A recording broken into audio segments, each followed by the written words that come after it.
Have you ever asked, are we alone? Certainly not here. The case could be made that you share a world with countless living things, and, other than fellow humans, some of those can communicate with you on a rudimentary basis. But out of all life that pervades our world, there are very likely more habitable worlds that could have life in the universe than the sum of all living things that have ever existed or will exist in the history of Earth. That is simply a matter of numbers. The numbers of stars in the universe outnumber the mind-boggling numbers of galaxies, and planets themselves may yet even be more numerous than that. We don't know how many of those planets could harbor life, but the point is, life in whatever form it might take, from microbial to intelligent, could be amongst the most common phenomena in our universe. Or perhaps it isn't, or that intelligence is almost never a product of life. Rather, it's a fluke of sorts that happens only very rarely, and we, as an intelligent civilization, are the winners of a universal lottery. The answer to that question, are we alone, however, remains unanswered. But can we answer it? The answer is probably yes, if we look. And that's what my guest does. Through radio astronomy, we can search the heavens for radio and laser emissions that could only have been created by another intelligence. And while they would be very hard to spot, it's not impossible. And, just maybe, if my guest is right, we will answer the great question sooner rather than later. Welcome to Event Horizon with John Michael Godier.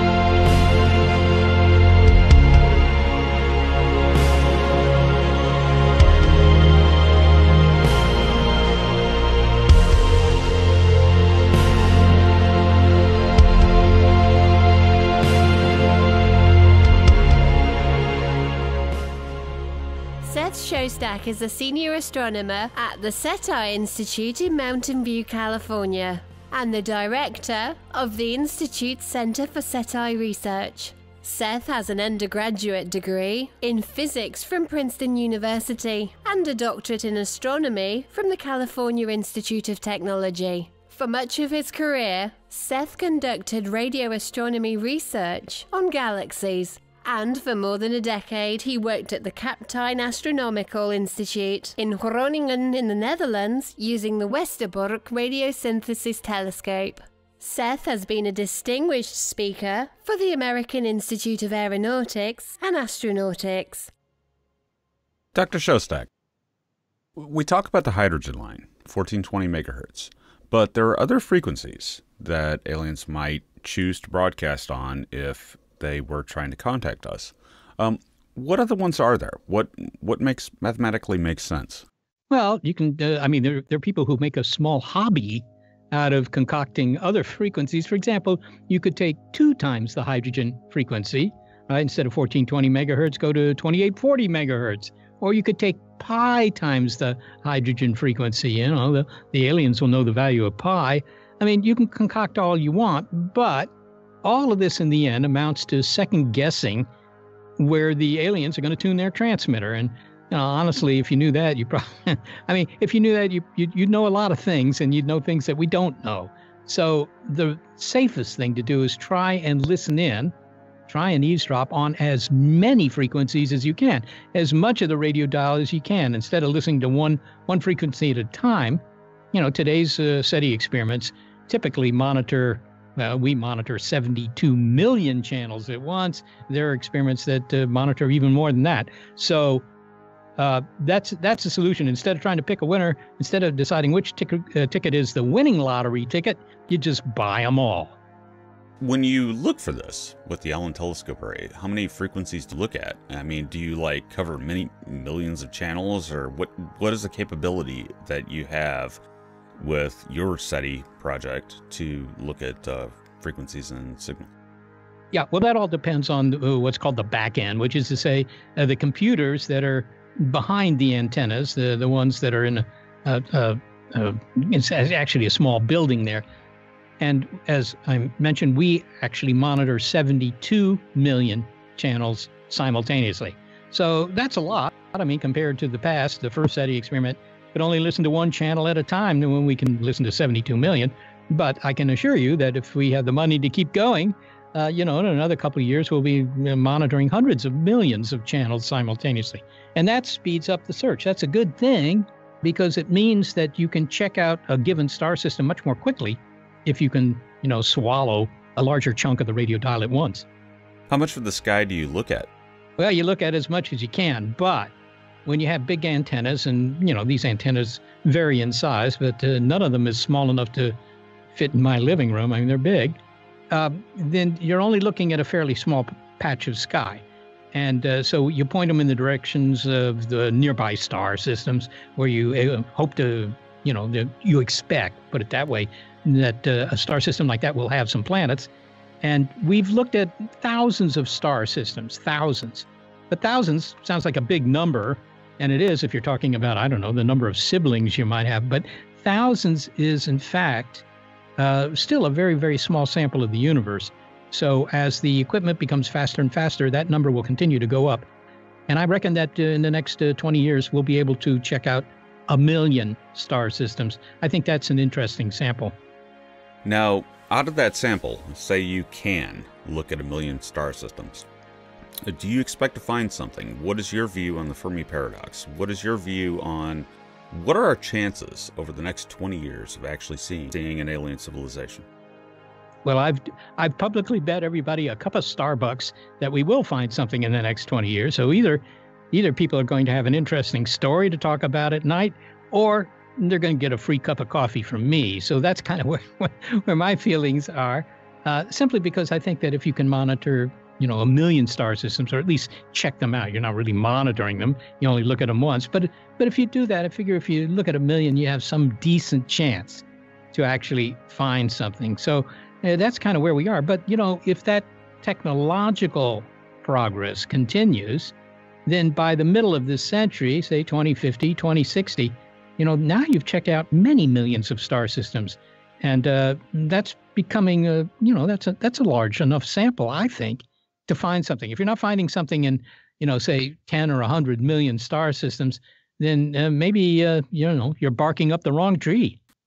You have said that maybe we might, instead of finding a biological civilization on the other end, so to speak, we might find a machine civilization. And that might be more likely. Explain that. Yeah, well, that's simply an extrapolation of what we're doing here on Earth. I mean, if you look at the aliens as they're depicted every weekend in the movies or on television and that sort of thing, they're all, okay, maybe they're not terribly attractive. Maybe it's not the kind of person you would want to, have staying in your upstairs spare bedroom. But on the other hand, they do look kind of like us. I mean, they tend to walk upright, and they have 2 eyes and, usually 4 appendages, 2 arms, 2 legs, whatever. They're essentially extrapolations. They're just sort of guesses as to what we might look like in another, million years or something, right? But in fact, in this century, we're inventing machine intelligence that's going to be at least as clever as we are. And that's coming rather rapidly down the pike. And you can worry about that because there may be good reason to worry about it. But whether you worry or not, it seems to be something that we're doing. And as soon as you have a machine that can think, well, the first thing you ask it to do is design a machine that's better than it is. Then you build that, and then you build a successor to that one, and so forth.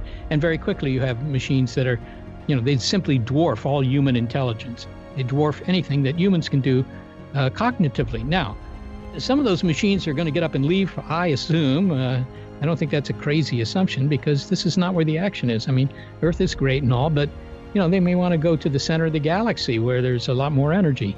And the center of the galaxy is far away. It's too far for us to go. But, if you're a machine and you can keep fixing yourself, maybe you don't mind that it's a long ride. So it does seem to me that most of the aliens are going to be machine-like. If they are machines, though, wouldn't they want to go to colder areas, like the outer edges of the galaxy, where you can compute more efficiently because of the cold? Yeah, that's an idea that was proposed by a guy. I think is he in Bulgaria or someplace? Anyhow, he's written papers about this in which he points out, this is really sophomore physics, but what he points out is that if you want to be a very efficient machine, you want a big temperature between the machine and the outside, if you will, the heat sink, right? So the colder it is around, the more efficiently you can run as a machine. Okay, fair enough. That's true. That's really true. And that's why your refrigerator has fins on the back in a way.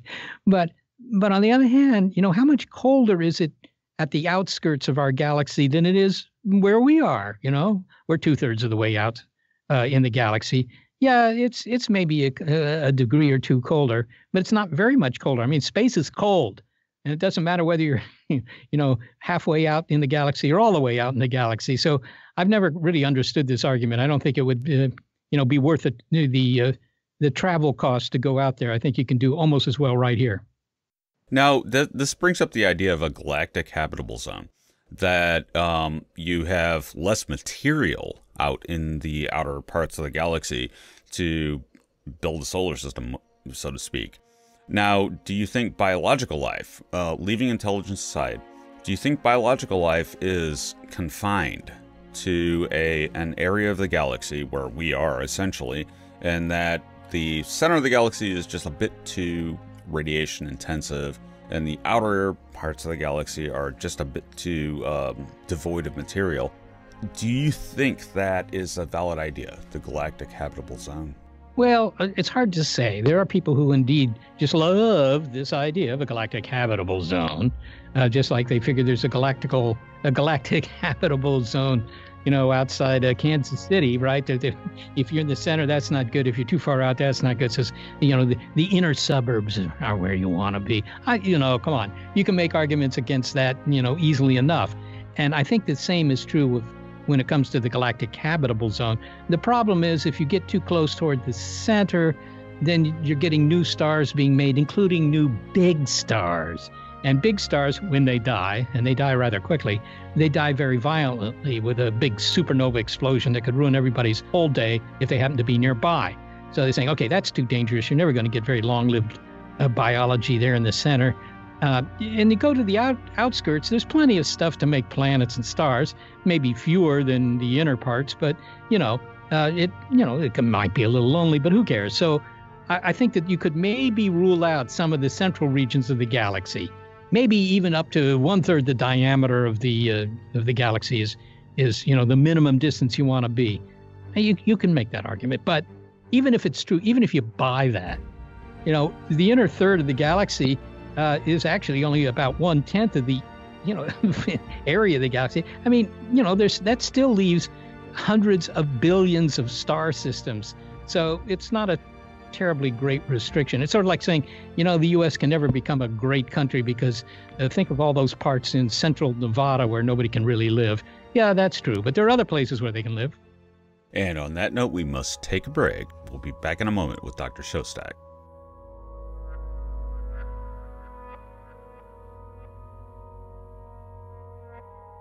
Be sure to like, subscribe, and share the video. If you'd like to support Event Horizon, you'll be pleased to know we've recently launched a Patreon. Link in the description below. Or alternatively, you can use your cellular telephone to scan the assemblage of squares on screen now. And now, back to John. And we're back with Dr. Seth Shostak, a founding figure of SETI, I suppose you could say. Dr. Shostak, you don't just look for radio signals, radio beacons. You also look for laser beacons as well.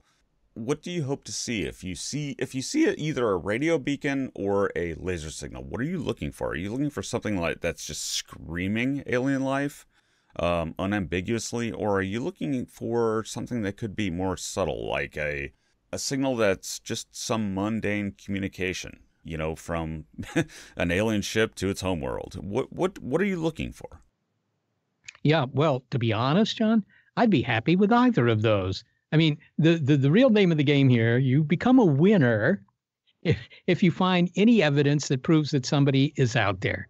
Now, as far as the details go, hey, what are they telling us? I mean, is this some sort of profound statement about the universe? Is it beautiful poetry? Is it just an ad for toothpaste or something? I mean, to begin with, we're probably not going to know what it is, but even that aside, the real point is something else. The real point is that, hey, Earth is not the only place where intelligence is cooked up. So that's what you're trying to do. So when you look at something, you look at the sky looking for laser flashes, if you find a laser flash, a bright laser flash, the chances are very good that what you've discovered is somebody's technology, right? You've discovered some proof that there's somebody there. You may have no idea why they built this giant laser that flashed at you or why they're flashing it in your direction, but you know that the universe doesn't cook up lasers automatically. It doesn't make lasers. That requires some sort of engineering. So that's the idea here. You just find some signal where you say that's not nature. That's something else. So how do you tell though? Because if you look up at the sky with the radio telescope, you're going to see all kinds of bleeps and bloops and weird stuff. And we've seen that. We've seen things like the wow signal and other radio signals that, I remember that one from a year or two ago that Arecibo picked up that just seemed to be some weird signal. How do you eliminate the ambiguity? How do you know this is an alien signal as opposed to this is a spy satellite? Yeah, well, the hardest thing to distinguish it from is a spy satellite. You really hit on it, because what you look for are, for example, in the radio, what are called narrow band signals. So, okay, that's just a signal that's at one spot on the radio dial. It isn't everywhere on the radio dial, right? It's just like your favorite FM station. That's at one spot on the radio dial, right? At 88.5 megahertz on your dial, whatever it is. Okay, that means it was made by a transmitter, because if you were to listen to a quasar or a pulsar, even pulsars, right? They're all over the dial. It almost doesn't matter where you tune, you're going to hear them, right? So that's nature.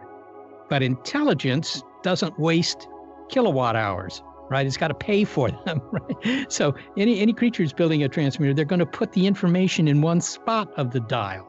That's just a matter of economy. But economy is something that nature doesn't always worry about. So that's how we can tell the difference, not because of the message, whatever the message might be. People have this idea that, they're sending us prime numbers. That must be ET. Hey, look, if they're sending them on a signal that's at, 1425 megahertz or whatever, right, but not at 1424 or 1426, then you say, I don't even know what these numbers are, but I do know that transmission's made by a transmitter.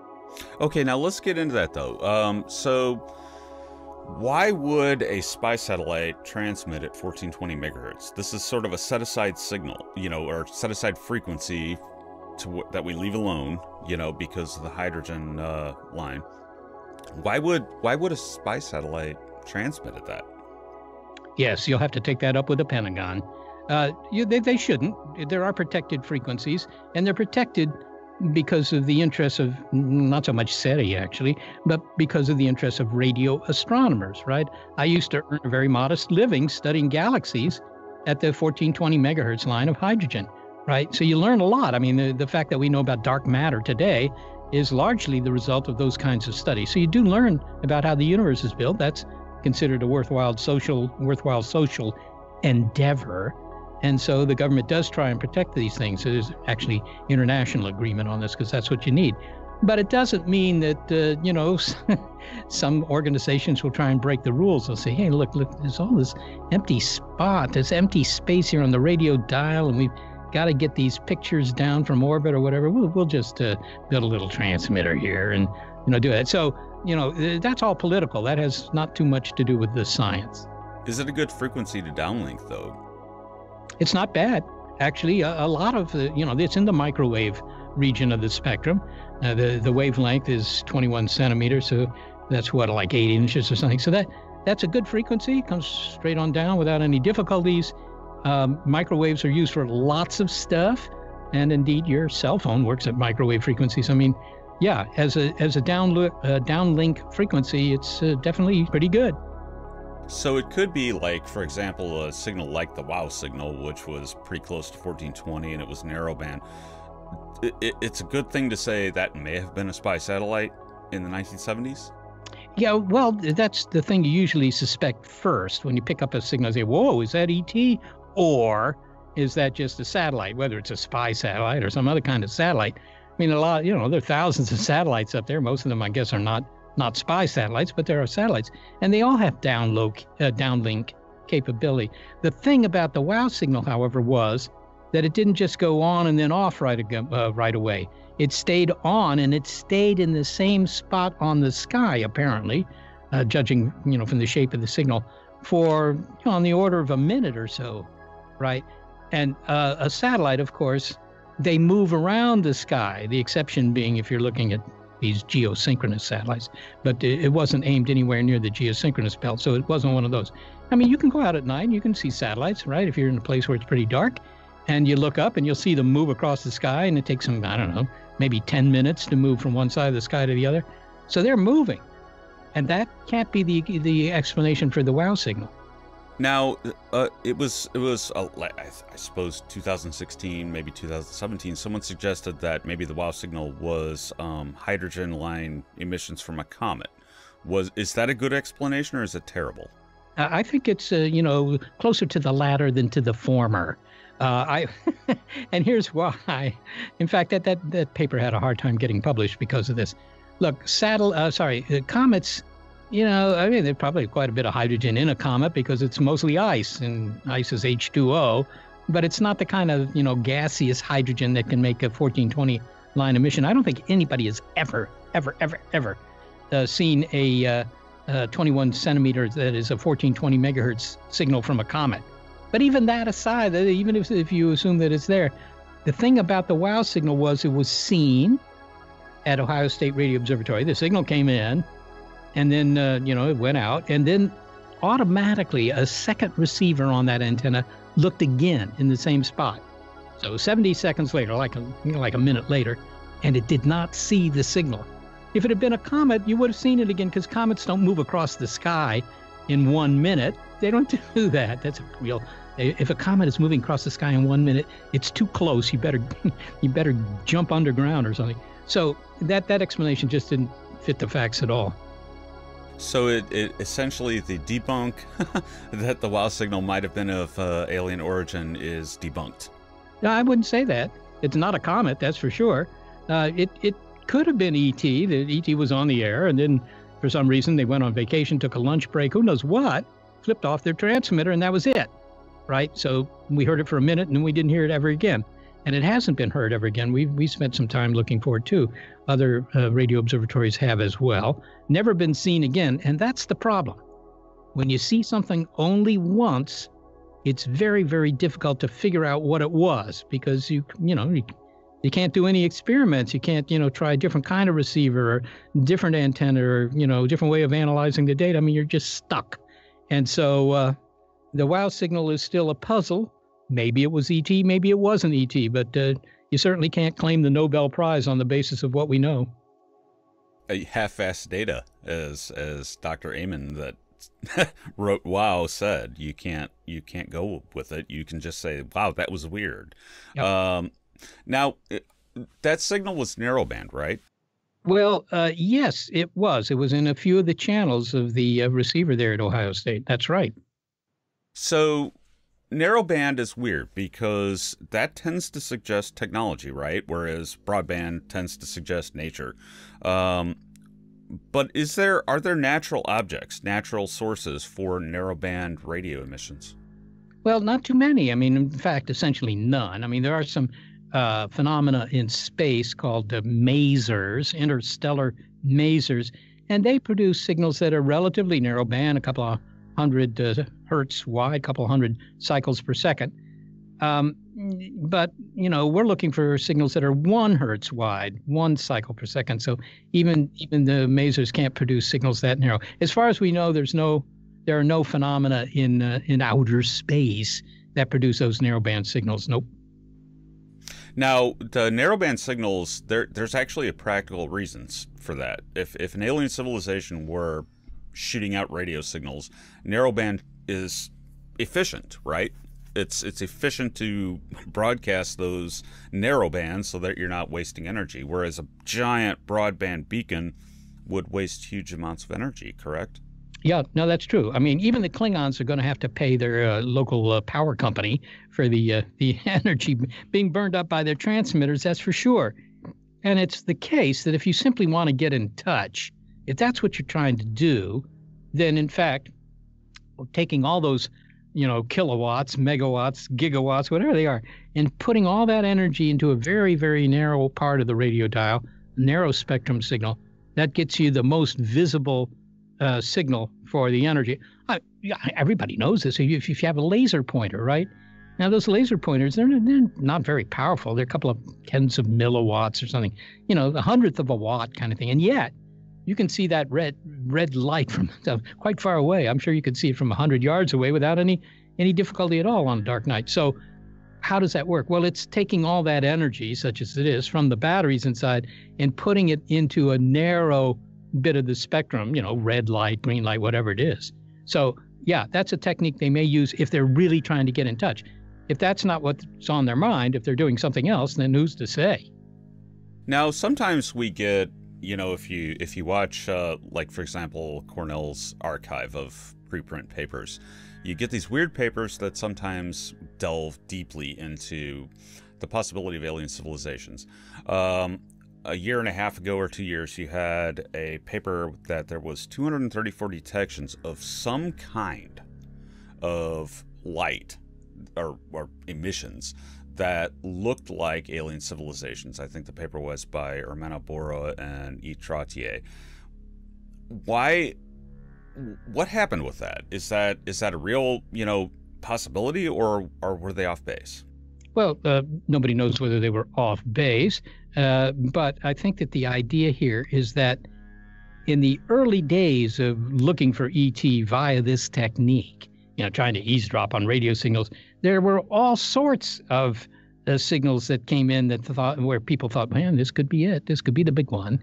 And the reason that would happen in the early days, when I say early days, I mean the 70s, the 80s, was simply because there was no way to quickly follow up. In other words, you pick up a signal, but you don't know that because you're recording all the data.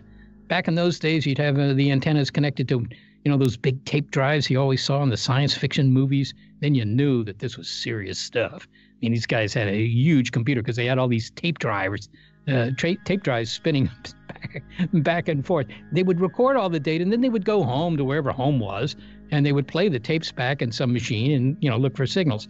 Okay, you would always find signals. I mean, you find signals all the time. But you couldn't check them out right away because you're no longer at the antenna. You're back home somewhere. And so, the majority of those, probably, maybe all of them, I would say, were just interference from, satellites or whatever. As soon as it became possible, because of improved computer speed, to check things out right away, then suddenly you didn't get these hundreds of mysterious signals.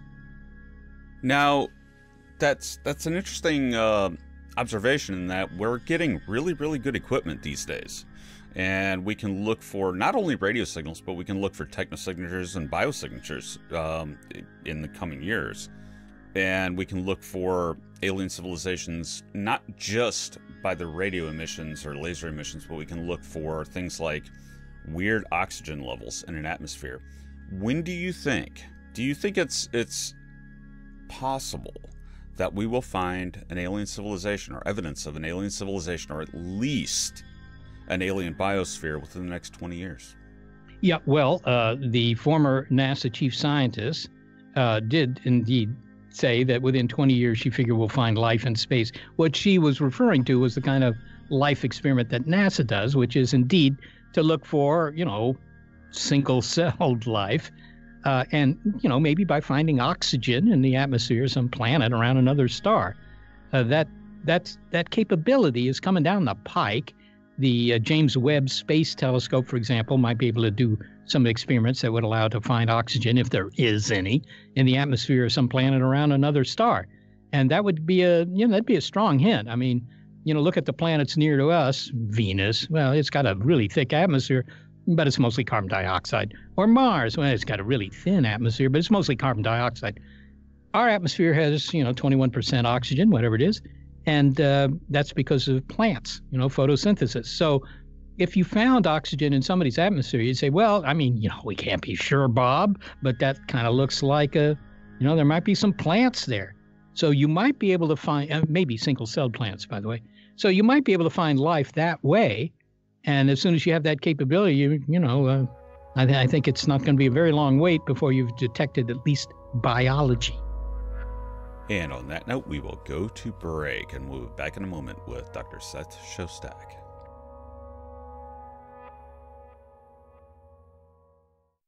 If you're in the market for a new bookmark, check out eventhorizonshow.com. We've had a snazzy website built by a professional of some variety.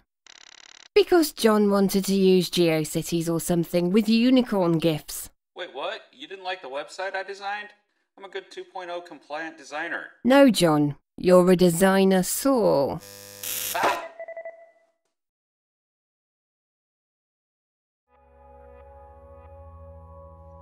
And we're back with Dr. Seth Shostak.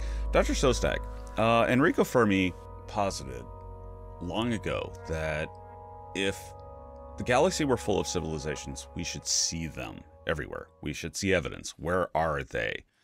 But since then, people started asking questions like, well, what might be solutions to this so-called paradox? You know, might there be brick walls for a civilization? What is your favorite solution to the Fermi paradox? Yeah, well, I'm not sure. I think it varies from week to week. What Fermi was saying was indeed that, it doesn't take very long to colonize the entire galaxy, 30 or 40 million years. To me, that sounds actually like a long time. But, if you're really an advanced society, if you're machine intelligence or whatever, maybe you're willing to undertake a project like that and just colonize every star system in the galaxy. And that was kind of his point. He asked, where is everybody? They should be all over the place. And we don't see any evidence of that. But on the other hand, the fact that we don't see any evidence doesn't mean that they're not there, right? I mean, there are books written about how you could explain the Fermi paradox without also assuming that there's nobody out there. If somebody spins me around 20 times and, puts me in an airplane and takes me to, central Nevada or something like that, I can look around when I get out of the plane and not see anybody, but that doesn't mean that North America is uninhabited. It just means I'm in a place where there, isn't too much action. Okay, so, maybe that's it. Maybe where we are here in our part of the galaxy is kind of a desert, an intellectual desert. And I certainly get that impression when I walk around my neighborhood. I mean, that could be, there are other explanations that I think are maybe even more compelling. It's very expensive to colonize the galaxy. I don't know that anybody's, actually budgeted it, but it's a really big project and there are a lot of downsides to it. So maybe nobody has found it very interesting to do. Or it could be that everybody kind of lies low because, of course, you don't know what's out there, that kind of argument. And so you don't want to attract any attention to yourself, so you do your thing, but you don't brag about it. As I say, there are hundreds and hundreds of explanations, and only one of them is that, well, actually, Earth is the home to the only intelligent species in the galaxy. I know people would like to think that's true because it makes them important, but there's not a lot of good historical precedent for making such an assumption. So you go back to old ideas now, 1960s ideas like the Kardashev scale, where civilization goes and encases every star in a galaxy or every suitable star in a Dyson sphere, quote unquote. Could you say that that may not be practical? And the reason we don't see that is because it isn't practical for a civilization to do that, and that they're much more subtle. That certainly could be. I mean, you only have to consider if you had asked some of the best minds of, anywhere, Europe, say, in 1850 and said, okay, what do you think a society in the year 2018 is going to be doing? And I'm sure they'd have plenty of ideas, but they'd all be wrong, right? And that's only, a century and a half ago. So it may be that, we just, we're worried about something that isn't actually something that makes sense to worry about. Dyson spheres, I think, are kind of a nifty idea where you take apart some planet in your outer solar system or wherever and rebuild it into a giant swarm of solar collecting satellites or whatever that are outside the orbit of your planet so that you can collect all this energy and use it for whatever you want. It was pointed out by a fellow by the name of Gerald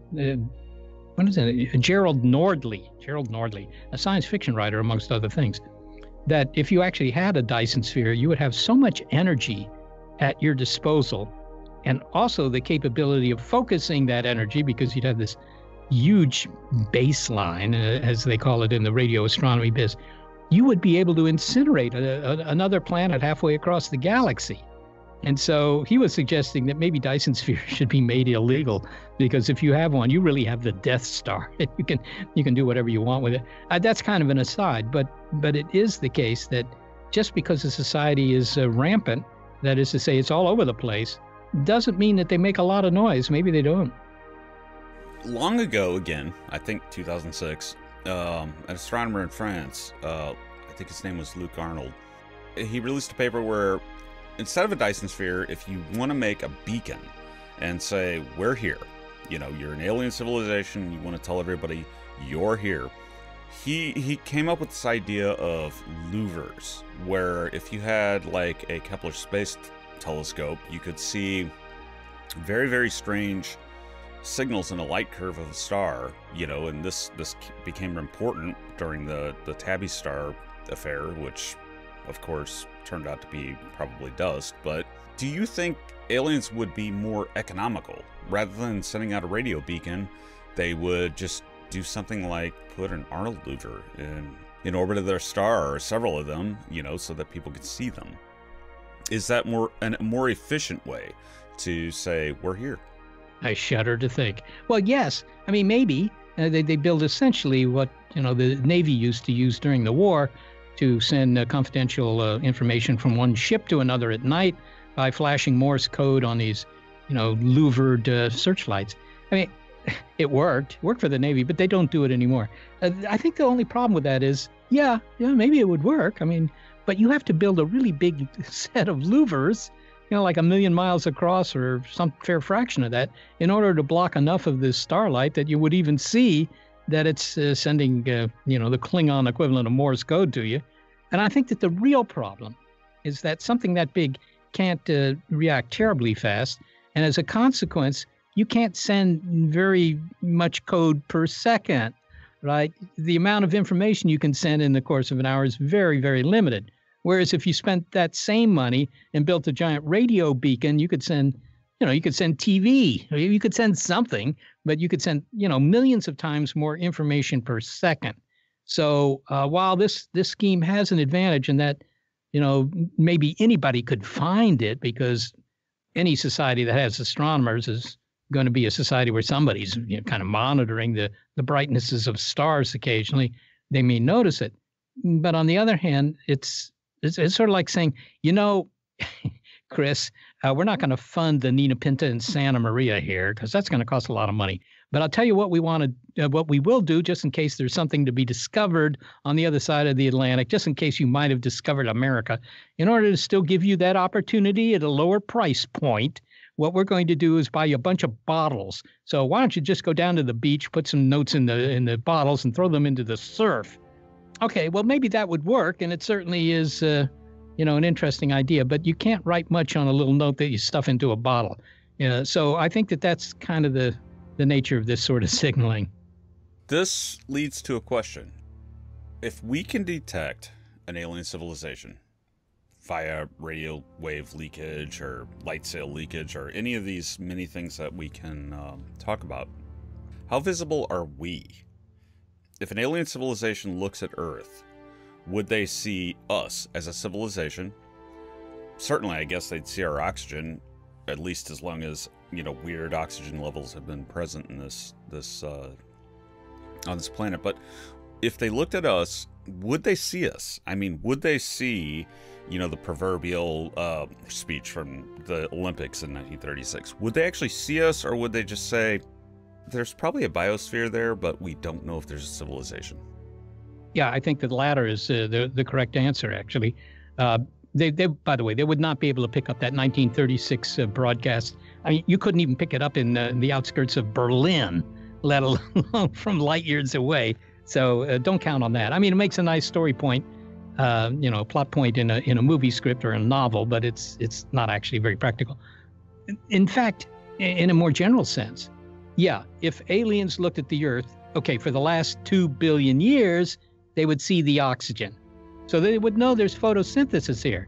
Now, I don't know if that intrigues them enough for them to send a signal, let alone a rocket to Earth. Hey, let's go visit the lettuce they may have on that planet. They don't even know it's lettuce. It's probably single-celled stuff doing photosynthesis.